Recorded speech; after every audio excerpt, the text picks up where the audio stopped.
Hey, Mike here. I just wanted to let you know that you can listen to Dark Poutine early and ad-free on Amazon Music, included with Prime.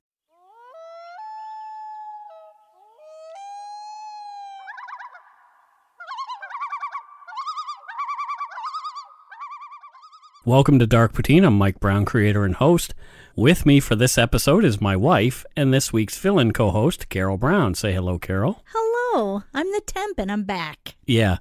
Scott has taken some work that precludes him from being here on Wednesday nights when we record. He says that he'll only be away for a month, so we'll hear from him again in approximately 4 weeks, 4 episodes. Dark Poutine is not for the faint of heart or squeamish. Listener discretion is strongly advised. We're not experts on the topics we present, nor are we journalists. We're two ordinary Canadians chatting about crime and the dark side of history. Let's get to it. Put on your toque, grab yourself a double-double and an Nanaimo bar. It's time to scarf down some Dark Poutine.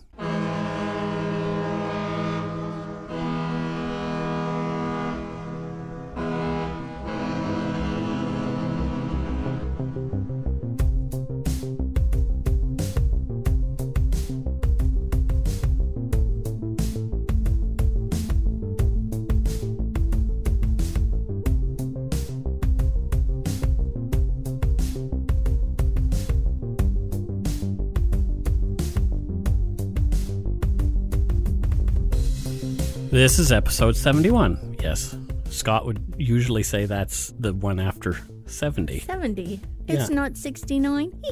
Right. Exactly. A reminder for those of you planning on going to CrimeCon but have yet to buy tickets. If you want 10% off your ticket, use our code Poutine19, that's the word Poutine with the numbers 1 and 9, at checkout when buying your tickets on the crimecon.com site. A few of you have already done that, which is awesome. I saw that in the Umberyard. People are using the code. Yes, Poutine19. People are using the code, so who knows? Scott and I might get our room comped in New Orleans. Dreamy. If enough people do it, who knows? So our friend Alan Warren wants to give some books away again. Again? Again. That man's got unlimited amount of books.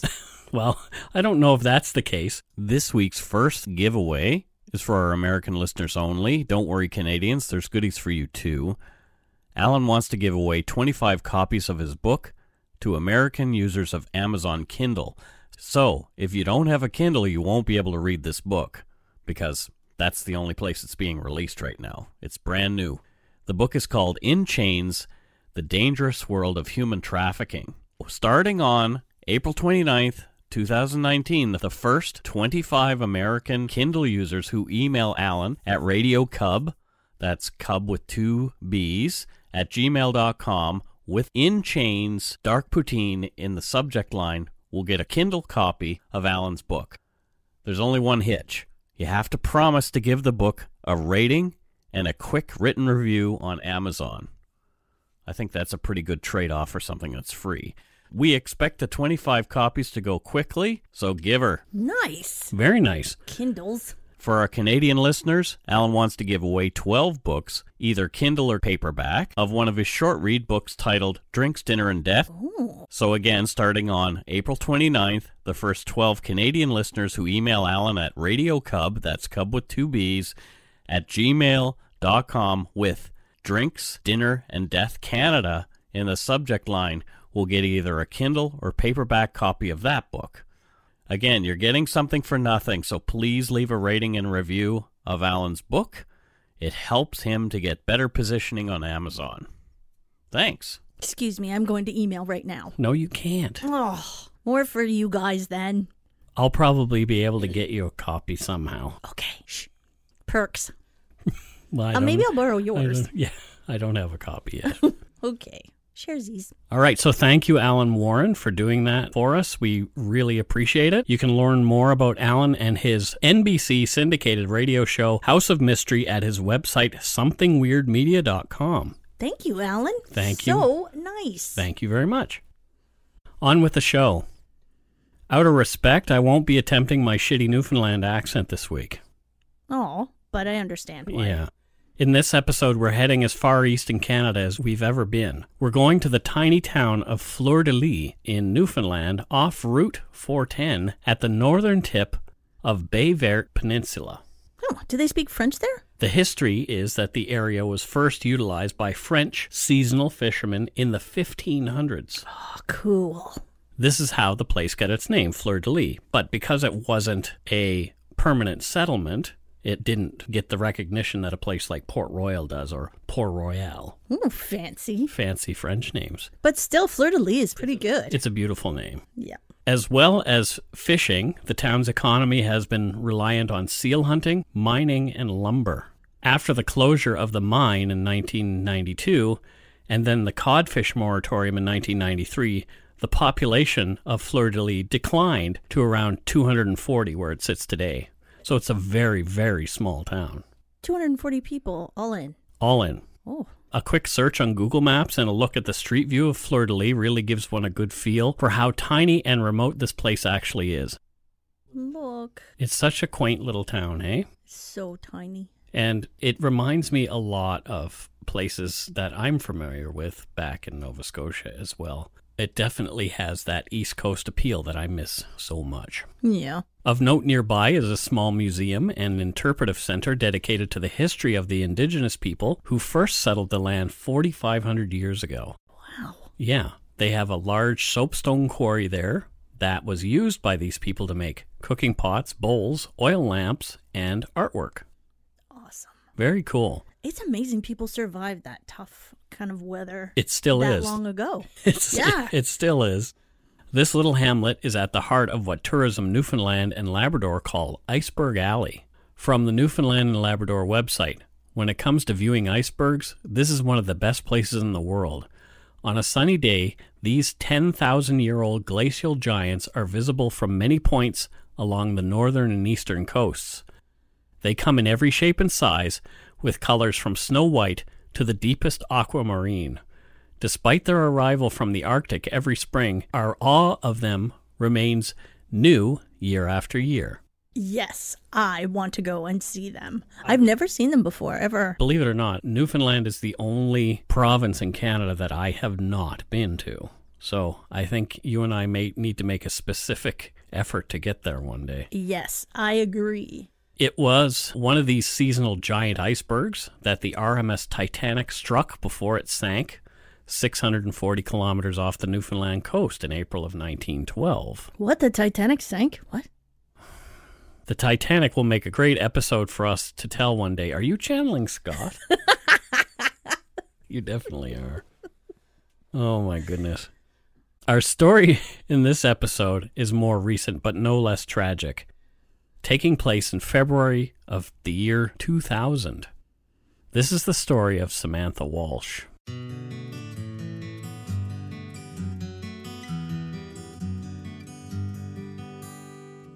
According to the book, Into the Night, the story of Samantha Walsh, written by her uncle Gordon Walsh, it took effort for Samantha to be born in Newfoundland. Samantha's father George and her mother Millie Lewis Walsh and her older brother Sandy had been living in Fort McMurray, Alberta, when Millie became pregnant for a second time. George, a proud Newfoundlander, wanted his daughter to be born at home, so when Millie was almost 9 months pregnant, the family moved back to the Rock. On May 27, 1986, Samantha Bertha Walsh came into the world. Her family called her Sam, but as we didn't know her, we'll keep calling her Samantha, just out of respect. Millie got a job teaching primary school, and George went on to manage a seal oil processing plant in the town of Baie Verte, just 26 kilometers south. I just didn't know they still process seal oil. I just didn't know that was still an industry. Apparently it is. Samantha was a generous, active, and creative girl. She was an average student in school. From Gordon Walsh's book, Into the Night, quote, "She was crazy about sports, especially soccer, and even more passionate about music. She was a Celine Dion fan. Her favorite song was My Heart Will Go On from the film Titanic. She loved Newfoundland music too. She spent part of her last day alive singing Ennis Sisters and Fables songs with her dad as he drove to a local ski run. And we'll forgive her for the Celine Dion part, I think. Okay, I wasn't going to say anything about the Celine Dion thing, but who doesn't love Newfoundland music? It's the best. I like Newfoundland music a lot. Small towns like Fleur de Lys have suffered a lot economically over the past few decades and beyond, but Newfoundlanders are resourceful, hardy, and resilient people who are able to thrive in adversity. Newfoundlanders generally love their homeland, so often moving to the mainland for work is hard on them. They tend to leave their hearts behind. I know I did when I left Nova Scotia. Yeah, and my friend Pius, our friend Pius, he talks about Newfoundland a lot. Yeah, he is definitely still a Newfoundlander, even though he's been here for 30 years. Yeah, that's true. It's weird, like when you're from the Maritimes, or from many places, you feel real connection to home, but I think anybody I've ever met from the Maritimes and Atlantic Canada all have that same feeling. And I know you don't. You didn't grow up feeling a particular affinity to Calgary, where you were born, right? Nah, I was ready to move on. There was nothing really. I was. Well, I you couldn't didn't wait to move away. Well, you did spend time in Saudi Arabia growing up, right? So yeah, but that was super temporary. I would never consider that home. You just wouldn't, because it was a temporary situation. There you go. So you didn't grow up feeling connected to pretty much any place. Nope, I guess not. There you go. Some rural communities hold a civic event called Come Home Year, where people who have moved for economic reasons are encouraged to return for a visit. Many people come from away to celebrate their roots with family and friends, and Fleur de Lys was planning for their official Come Home Year in 1996. The creative folks in Fleur de Lys wanted to do something special for the event, so they decided to create a tape full of songs by local musicians. Anyone who wanted to participate was welcome, and it was called The Children of Fleur de Lys. 10-year-old Samantha Walsh jumped at the chance. She wanted to sing one of her favorite songs. She wanted to sing one of her favorite songs from Newfoundland, Saltwater Joys. That was the song that she sang, and that was the Saltwater Joys, the song Samantha sang, accompanied by guitar, is a haunting tribute to Newfoundland by a girl who clearly loved her homeland. Yeah, it was so sweet, and she had a lovely voice. I loved it. The song is written from the perspective of a Newfoundlander who's made the decision to stay, despite troubling times. The entire song is moving, but one verse really stood out to me, capturing the spirit of the Newfoundlander's love of the rock, and that is, quote, "This island that we cling to has been handed down with pride by folks that fought to live here, taking hardships all in stride. So I'll compliment her beauty, hold on to my goodbyes, and I'll stay and take my chances with those saltwater joys."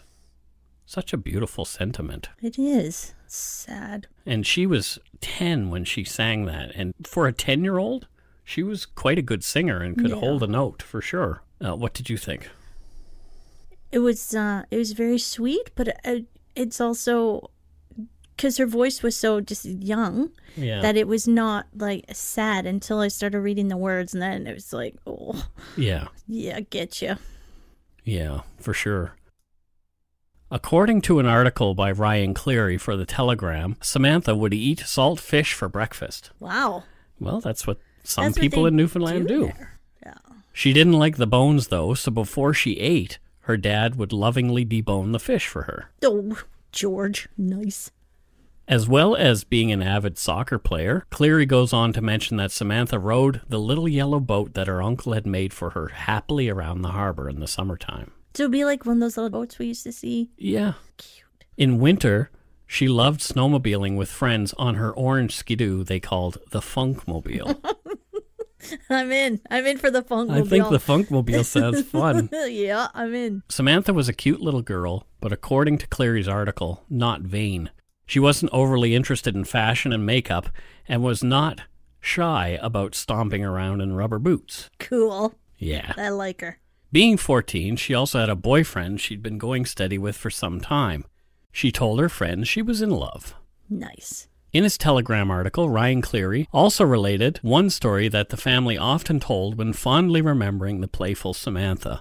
Quote, "George and Millie built a fine home on a bluff above the harbor. George recalls the day he paid for lumber. He He went to talk to the sawmill operator, leaving Sam and the envelope of cash on the front seat of his truck. What? Wow, just left an envelope of cash on the front seat? Yeah. Okay. When George returned, though, the money was gone. Okay. Sam, who was about 2 years old at the time, had opened the envelope and thrown the bills out the window to float away with the wind. Sorry, George. They're telling the story fondly. I mean, you probably had a giggle about it. Yep. Yeah.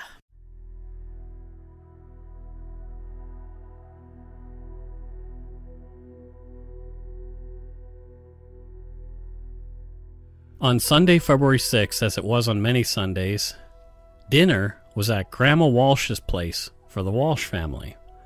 George and Sam had been skiing that day. George and Samantha had been skiing that day at Copper Creek, so Samantha had been wearing ski pants. She took the clunky pants off when she got to her grandmother's place, leaving her comfier flannel pajama bottoms with long johns underneath. Samantha had picked up the bottoms at Value Village only the day before. They were decorated with black and white lambs on a pink background.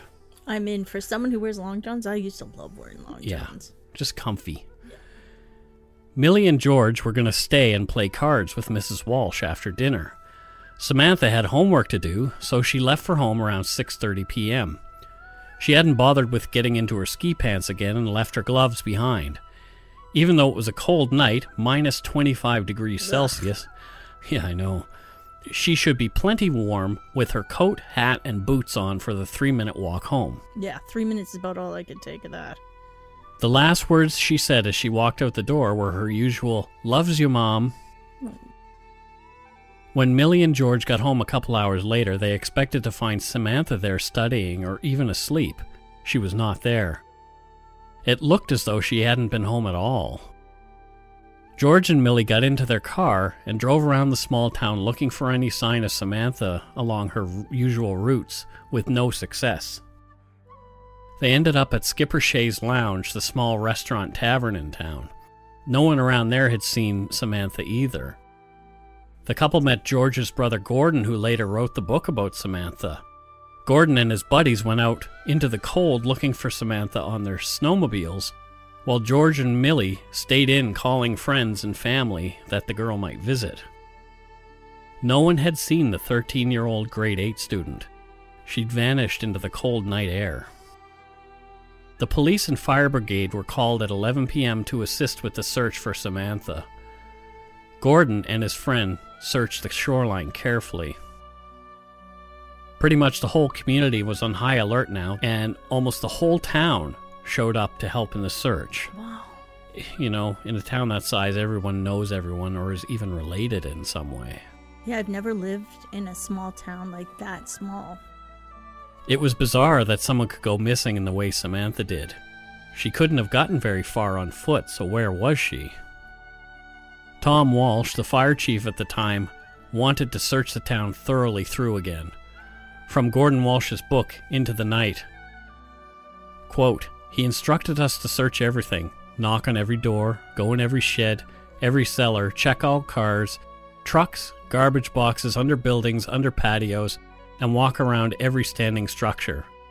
We were to check all fishing wharves, and, as Andy and I had discussed earlier, every place a person could hide or be hidden. We were organized into groups of 2 or 3 and sent out to different areas of the town. It was now 1:15 midnight and bitterly cold." End quote. Can you imagine the worry?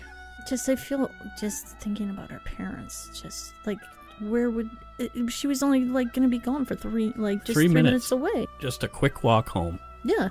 It's going to be cold, but it'll be okay. People began arriving back at the town hall after searching their specific areas. None of them had seen anything. There were, however, some local kids who had some information, though. A boy told George and Millie that he'd seen Samantha walking along a place where he and a buddy had been jumping on the harbor ice. The 2 boys saw a local teen pull up beside Samantha on his 3-wheel ATV. It was 16-year-old Michael Lewis. Sam hopped onto the ATV and the pair drove off. Michael Lewis was part of the search crews who'd been out looking for Samantha that night. Can I just ask a question? Sure.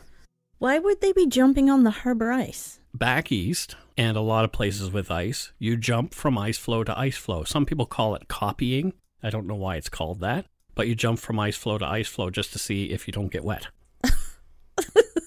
I know, it sounds crazy, but that's the way it is. All right. That's, just... That answers your question? Mm-hmm. We didn't do that in Calgary. I was in Calgary in cold winters, but we would never go near the Bow River. No, because the Bow... From Gordon Walsh's book, Into the Night, the young man Sam had supposedly driven away with was here now in the hall, eating sandwiches and drinking coffee. When Michael Lewis was questioned about giving Sam a ride on his ATV, he said he drove her as far as the bus shelter and dropped her off. From there, he hadn't seen where she'd gone, nor had he seen her since. The bus shelter across the street from George and Millie's house was Sam's last known whereabouts. End quote. That sounds dodgy. You've got an ATV. You can take her instead of across the street. It's not like you're driving a big car. You just drive her right up to the door. Exactly, and that was some of the questions that people had about this. Police arrived from Bayvere. They questioned everyone with any information, including Michael Lewis, asking him things like you just asked. The canine unit arrived from Corner Brook, a city almost 3 hours away, and the dog and officer went to work near the bus shelter. The dog didn't pick anything up. As the sun rose, so did suspicions of some of the searchers who were yet to find a trace of Samantha Walsh. They'd practically turned the whole tiny town inside out looking. What Michael Lewis said didn't quite make sense to some. 2 and 2 were not making 4. They asked why he had dropped her off at the bus shelter and not her house. Lewis, however, was adamant that that's what had happened. Makes no sense. It was minus 25. Yeah. None of it makes sense. No. Some folks didn't want to consider Sam had been abducted or worse yet, murdered. It was too much to contemplate that a local would hurt an innocent girl. There had to be some other explanation. Maybe she'd gone off with another kid on a snowmobile and they'd broken down far away out of town. No one else was missing, though, and Samantha's own snowmobile was right there where she'd left it. That doesn't make sense. Especially if she's got her own snowmobile. Had Samantha run away? If so, why? She was a generally happy kid from a loving home. No reason to run away. It doesn't seem like the information we've got, it doesn't seem like she would be running away. Right. But sometimes there's things we don't know about. That's true. Had she died by suicide? There was no reason to think that Samantha had killed herself either. Not only was her home life good, she had lots of friends and a boyfriend who she loved, and he cared about her too. Had she wandered out onto the ice and fallen in and drowned accidentally? That seemed like the best possibility to some, even though Samantha had been seen riding away from the harbor with Michael Lewis. Maybe, after he dropped her off, she walked back that way, got too close to the shore, and mistakenly slipped into the cold waters of the Fleur de Lys harbor. Hypothermia, as you know, can occur quickly in water that cold. Uncontrollable shivering, apathy, fatigue, weakness, and lack of coordination can set in quickly after the body temperature drops only a few degrees.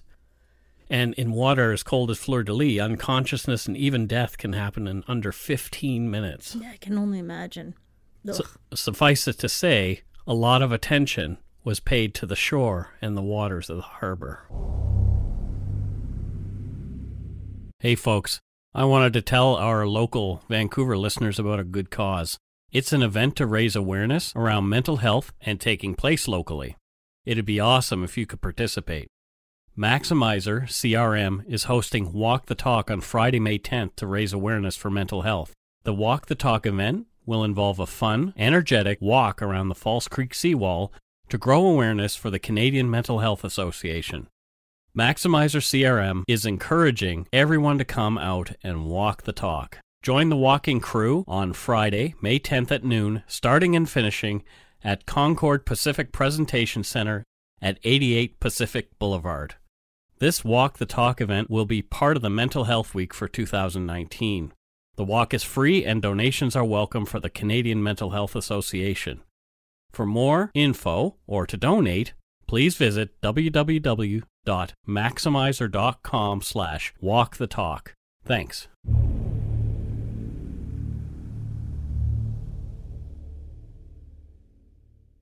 As the days went by, people came from all over to assist with the search for Samantha. Family even flew in from away to help and be there for the Walshes. Those who couldn't come to help called the Walshes with well wishes and their hopes for Samantha's safe return. In the meantime, police had been talking with Michael Lewis. He had refused to take a lie detector test. The red flags were beginning to wave. Just like the homicide hunter said. Yep. Yep. Even a police helicopter with infrared was brought in to comb the area, but their searches were fruitless too.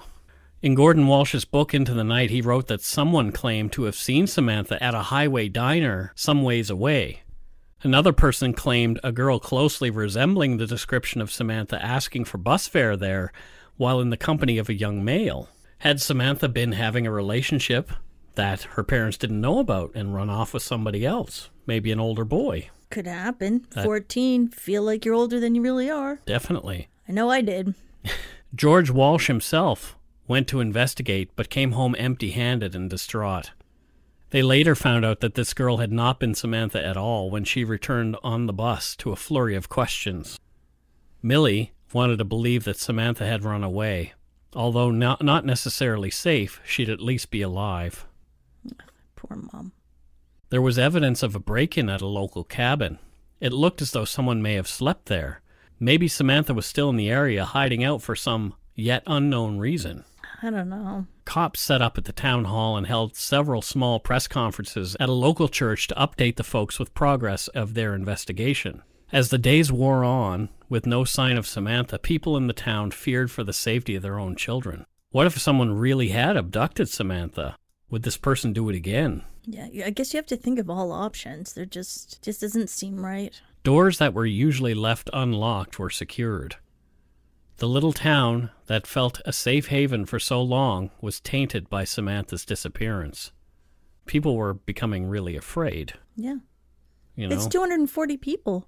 It could be one of 240 people that did it. Or it could be someone who just saw a target of opportunity and took it. Yep. As we've heard so many times.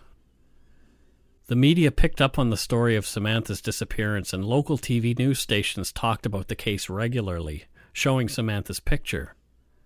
Even people as far away as BC were now calling Newfoundland to find out more.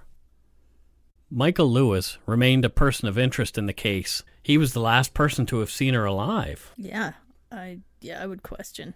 Lewis still had his trike, and the neighborhood children were ordered to stay away from him. People gossiped about why the ATV hadn't been taken as evidence that night. Unknown to many, the RCMP were watching him closely. Some kids at Michael's school thought he might be a bad apple, but stopped short of accusing him of abducting Samantha. That's one thing I forgot. The small town thing, they kind of protect each other. Yeah, and that's part of it.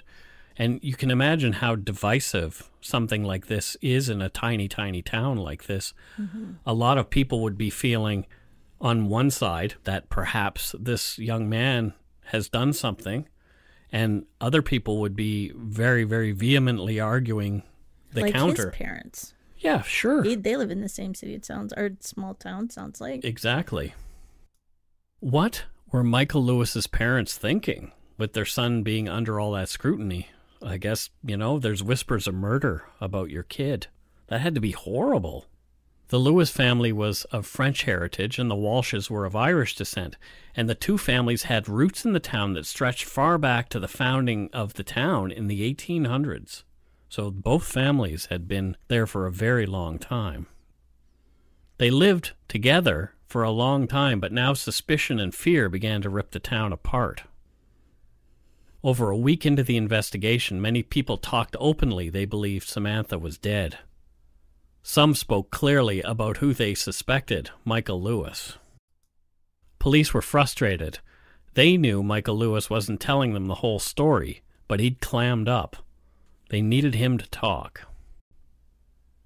He wasn't doing himself any favors in his silence as far as suspicion went. Police were careful, though. They didn't want to have tunnel vision and miss a real clue that would lead to Samantha's whereabouts. So they were trying to gather evidence rather than just accuse somebody. Yeah, well, they didn't have any other choice. Exactly. Plus, it's small towns. Everybody's kind of watching what they're doing, too. Yep. Samantha's family was notified by phone by people, not the police, hearing news that Samantha had been found deceased. What? RCMP quickly asserted this was not true, but the damage had been done. The rumor mill victimized the Walshes once again. What, that was like a prank or something? Somebody said that they found a body. I don't know if it was a prank or somebody just telling a story. The Walsh's hopes for some kind of closure that night were dashed. Who would do that? I don't know. People in the small town began to talk to Michael Lewis directly, accusing him in Samantha's disappearance, or worse. He didn't seem to be at all bothered by the challenges and was even more present than he'd ever been, tearing up and down the main roads on his ATV in front of the cops. What a jerk. Gordon Walsh, in his book Into the Night, says that he felt that Michael was challenging the police and the town in some way, brazenly showing up wherever he liked, even going to the informational conferences that cops held at the church. So did he think he was so clever that they would never figure out what he'd done? I guess, I don't know. But I think we know what happens, right? We're leading toward that, I think. Okay. But still... Almost 2 weeks after Samantha's disappearance, the search was slowing down. Another rumor came that Michael Lewis had agreed to go to the town of Baie-Verte to take a lie detector test. The next day, however, there was lots of activity outside the Fleur de Lys town hall. Gordon Walsh wrote in his book, Into the Night, quote, "Today there were more police cars and police trucks than ever before. One huge truck with search and rescue written on the side in large letters sat near the hall. I asked the driver what it was doing here. He told me they got an order last night to be in Fleur de Lys in the morning. We have some high-tech equipment on board," he said. "Any more than that, I can't tell you." I learned that they were going into the country to do some investigating at an old cabin I never knew existed. A man from town had built the place 2 or 3 years earlier and abandoned it when he moved away. Some of the local teenagers had taken over the place, and during the winter, this was the place where they hung out and partied. Michael Lewis had spent a great deal of time there, I heard. End quote. There's no keeping secrets in this little place. Nope. No. Everybody knows everybody's business, but in a way that's a good thing. Yeah. It keeps everyone safer, I think, somehow, even considering what's transpired here. Over the next couple of days, Michael waffled on whether or not he would take the lie detector test. He finally agreed. 18 days had passed since Samantha had gone missing. At the same time as Michael Lewis was off in Baie-Verte taking his lie detector test, a man named Leonardo, or Leo Caldi, from Gander had a dog named Gypsy that he claimed could sniff out anything, and he had offered his services. Go Gypsy! Gypsy was rumored to be as awesome as Leo claimed. Leo drove the 3.5 hours on treacherous winter roads to come to Fleur de Lys to offer his services without cost to the Walsh family. From Gordon Walsh's book Into the Night, after being introduced by the RCMP at a crowded meeting place at the church, Leo Caldi said, "My dog Gypsy has found many people, some missing a day, others a week, and others 6 months, and she will find Samantha Walsh as well." He went on to say, "If you are a young offender, you may get 7 years. If you want to be stupid, you could and you will get 25 years. If you think I don't know what I'm talking about, just pick up the phone and call the Justice Department." After another brief pause, he continued, "There's a young man serving 25 years now, and my dog put him there. As I said, Gypsy will find Sam, and when she does, she will backtrack and come to your home. She will go right to your door." Oh, I like this team, Leo and Gypsy. Starting at Grandma Walsh's house where Samantha had last been seen, Gypsy went to work, with a small group following, including Samantha's parents and her older brother Sandy. Gypsy followed the exact path that Samantha would have taken to where she was last seen getting onto Michael Lewis's ATV. Gypsy circled there a bit. She went right past the bus shelter where he claimed he'd left Samantha. Gypsy walked out of town and onto a skidoo trail. Eventually, just over 4.5 kilometers out of town, the dog led the small search party to a small cabin. The dog was tuckered out and sat down. The group looked inside the cabin, but didn't find much other than a hair that Millie felt was the same color and length of Samantha's, but nothing conclusive. Oh my God. How does that even work? I don't know. Gypsy's amazing. As the family made their way home, they wondered what had transpired with Michael Lewis's lie detector test. The results came that night. Michael Lewis had confessed to killing Samantha, but he hadn't been forthcoming on his lie detector test, which he failed. He had confessed to his father what he had done to Samantha at his grandfather's house afterward. What? Michael told his parents that he'd picked up Samantha and took her on his ATV to a cabin. There, Michael attempted to have sex with Samantha, and when she resisted, he took what he wanted and strangled her. Ugh. He told his folks he'd buried Samantha behind a cabin outside of town. But where would he bury her? It was minus 25. In the snow. He buried her in the snow. You'll hear in a minute. Okay. Yes, it was the same cabin that Gypsy the dog had led searchers to only hours before. Samantha was found just over 100 feet behind that same cabin where Samantha's family had been that night. At the time, they had no idea that their beloved daughter was only meters away, and thank goodness they hadn't found her themselves. As cops cordoned off the area, Samantha was found under the snow face down. Her pajama bottoms, long johns, and underwear were around her knees, and her shirt and jacket had been hiked up. Ugh. The next morning, the Walshes drove to the area wanting to see where Samantha had been found. They were chased off by a concerned police officer who told them that they'd be bringing Sam's body out on a snowmobile soon. They didn't want them to have to witness that. Yeah. As they drove off, Millie asked to go to another vantage point where she could watch the goings-on, but changed her mind and asked to go to a place where they knew the van carrying Samantha's body would pass. Whoa. Samantha's boyfriend was awakened by his dad to learn that his girlfriend he'd been worrying about so much was dead. He sat in his bed and cried. The autopsy took a week, and then Samantha was brought to a funeral home in Bay Vere. The funeral for Samantha Bertha Walsh was held on March 2nd, 2000, at 7:30 p.m. at the St. Teresa's Roman Catholic Church in Fleur de Lys. The place was packed.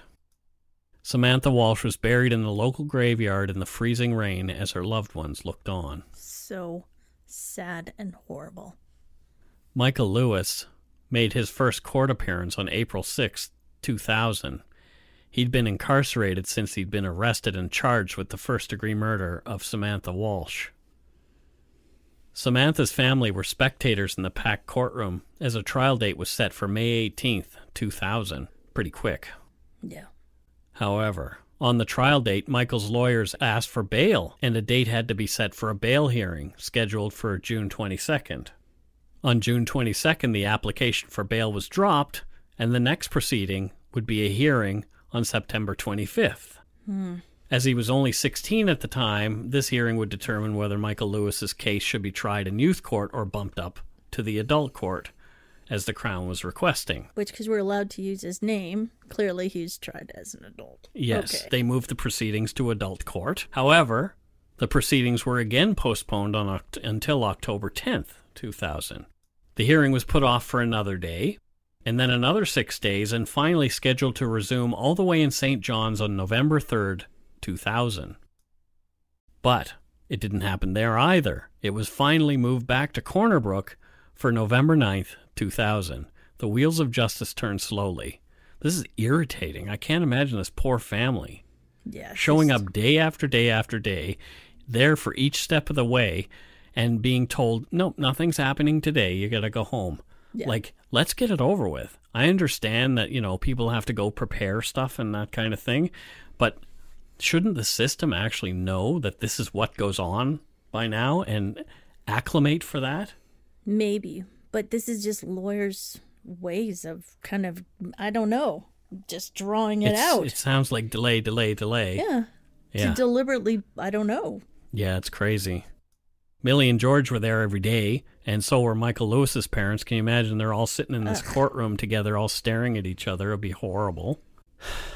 Finally, on November 9th, 2000, Michael John Victor Lewis pled guilty as an adult to second-degree murder. A few of the Walsh family members had given victim impact statements, and the results of Samantha's autopsy had been read into evidence. The defense restated their plea of guilty to second-degree murder, and Michael Lewis was sentenced to life with the possibility of parole after 7 years. That just doesn't seem long enough to me.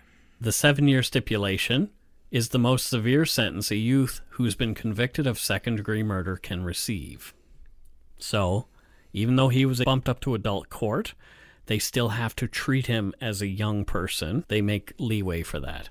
But, regardless, it was off to the pen for Michael Lewis. So they're hoping he's going to be rehabilitated and then be a kind of useful member of society if they give him a short sentence. Like, still give him a chance to, I guess. Yep. To change his ways. In 2007, Michael Lewis, now 23, came up for parole. It was denied. Michael's parole was again denied in 2010. He was denied for a number of reasons. 1, he was reported to be using drugs and gambling in jail.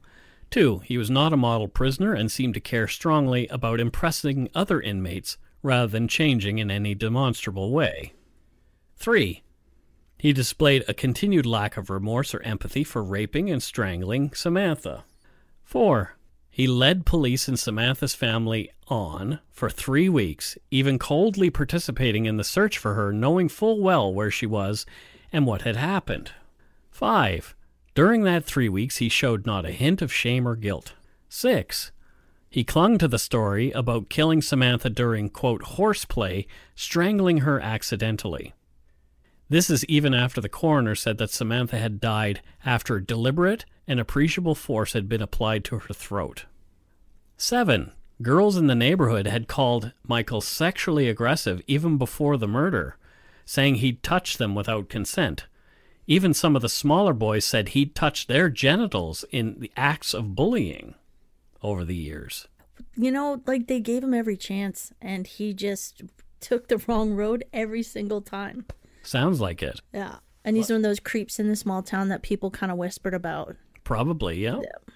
Michael was unwilling to admit to sexual assault, even though police were going to charge him with that, but dropped the charges when he'd pled to second-degree murder. 9, he didn't want to address the parole board in person. He just wanted to do it through correspondence. What, like text? I guess. Send somebody else to do your dirty work. And 10, the board felt Michael was a moderate to high risk to commit more sexually violent crimes. So he was told to reapply for parole the next time it came up. And? The Walshes had been at every parole hearing. In the fall of 2011, Michael Lewis was given day parole. He was finally admitting what his intentions were and what he had done on that cold February night, including, quote, post-death sexual activity, end quote. In January of 2012, George Walsh, Samantha's dad, passed away suddenly. On January 25th, 2013, after 13 years in prison, Michael Lewis was granted full parole. Millie spoke about her upset with Lewis's release after the decision. From a CBC article, quote, "It's very disturbing to me, but, to be very honest, no great surprise," she said. "Still, I was hoping and seeking that he would have served a longer time period. I guess if he spent forever in there, it wouldn't be long enough for me." Which makes sense. Further on, she says, "I just hope and pray he never hurts anyone else," she said, "because he has the personality of he's like a chameleon," end quote. Millie later received an award for volunteering in her hometown, and she kind of, as far as I could gather, didn't feel like she deserved it. Oh, Millie. Yeah. It's horrible. All I kept thinking of was that thing that Mr. Rogers says about seeing where the helpers are. Yeah. Well, now I'm just crying, so it doesn't matter. Like, his mom told him just watch where the helpers are when something really awful happens, and so like Leo and Gypsy, they were the helpers. Gypsy and Leo? Yep. Yeah. The town? Yeah. There was a lot of good people doing the right thing there. Yeah, I agree. Yeah, interesting. Watch where the helpers are. Before we go, we want to give shout-outs to our new Patreon patrons. This week's good eggs are: thank you to Beth Streeter from Easton, Pennsylvania. Yay, Beth. Thanks, Beth. And thank you also to Annalena Enarsson from Örebro in Sweden. Oh, nice. Thanks. Rogue Silver Fox from Renton, Washington. Rogue Silver nice one. Fox. I like this one. I like them all. Yeah. Kelly DeVores from Kearney, Nebraska. Thanks, Kelly. Rowan Hirschberger. Rowan? I don't know where Rowan's from. I think she could be from Ireland. I think so. Could Rowan's be. very Irish. I wonder if she knits. Hirschberger is German, maybe. It's really hard to tell. Well, Scott She would might know just right be from away. California. The next person's from California. Oh, I think Rowan's. Let's call it. She's half German, half Irish, and she knits for beer sure. steins. She knits beer steins, beer stein cozies. Cozies. There you go. Cozies for the beer stein. Rowan, thank you. Keep on knitting. Keep on knitting. Chelsea McNally, and she's from Gardena, California. Claire Keane, and she's from Ramsgate in Great Britain. Nice. Yes, thank you, Claire. Katie McIsaac, and I'm going to call it, Katie is from Nova Scotia because McIsaac is a very Nova Scotia name. She could be related to Ashley McIsaac, the fiddler. I was just going to say, but that's probably... Maybe. Why? Just Remember 'cause... Ashley McIsaac? Things didn't kind of end well. It didn't, but oh well. But he was a great fiddler at the time before we knew all the other things. Before he was fiddling with... Don't say it, man. Right. Poor Ashley. But Katie. Katie McIsaac, well, I don't know. I don't know. Were those ever proven? Were those accusations ever proven? I don't know. Victoria Kopeski? Kopeski. Where is that? Kopeski. Kopeskiville? Is she a pesky person? No, because she's giving us If money. anything, she's victorious. She's Victoria. victorious. Yep. But I would say Victoria Kopeski is from Connecticut. And she knows Martha Stewart. I was going to personally. say, she probably knows her, and she may have used her services from time to time back in the day when Martha Stewart was a caterer. She went to one of those parties. Could have done. I think so. I like to think so. I'd like to think so, too. And our last patron this week is Jacob Bell, and he's from Hamilton, Ontario. Oh, Jacob! Yeah, and Hamilton, yes, we hung out in Hamilton this past summer. Oh, we did too. That's right. With your cousin. Do you know my cousin Andrea? Yeah, do you know? You're from Hamilton. Hey, Jacob Bell, do you know cousin Andrea? I'm sure maybe your neighbors. What was that yummy barbecue place? I can't remember. Jacob knows. You know that barbecue place. What is the yummy barbecue place, Jacob? It was really good. We had barbecue there, and it was along the main strip there. There was cherry trees nearby, remember? Because they had you pick cherries. And we got stuck in the rain. That was okay. We was had fine. so much barbecue, it didn't matter. Because the rotten kids had to go in the one car. They were rotten. We offered. We're like, we'll walk back. We'll walk back, and then then we got rained on. Yeah.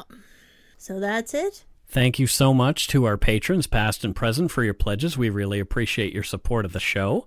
If you want to help support the show, you can do so at patreon.com/darkpoutine, or for a one-time support, you can send us some donut money via PayPal, not PayPal, at our email address, darkpoutinepodcast@gmail.com. And we did get some donut money this week.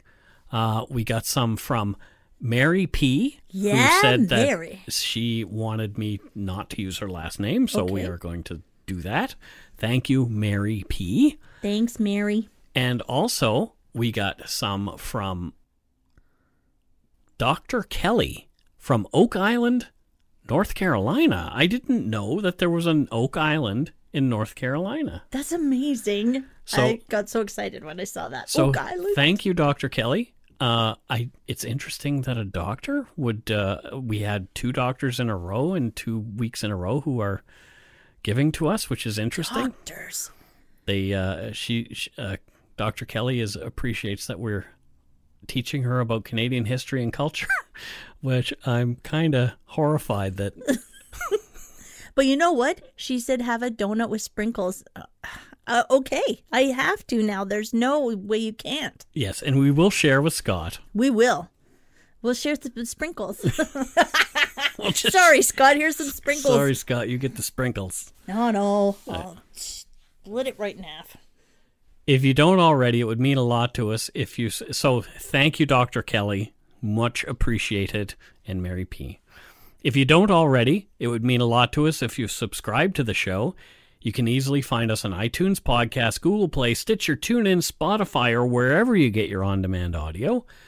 Check out our website, darkpoutine.com, for show notes and other cool stuff. Give us a follow or like on Facebook, Twitter, Instagram. Just search for Dark Poutine.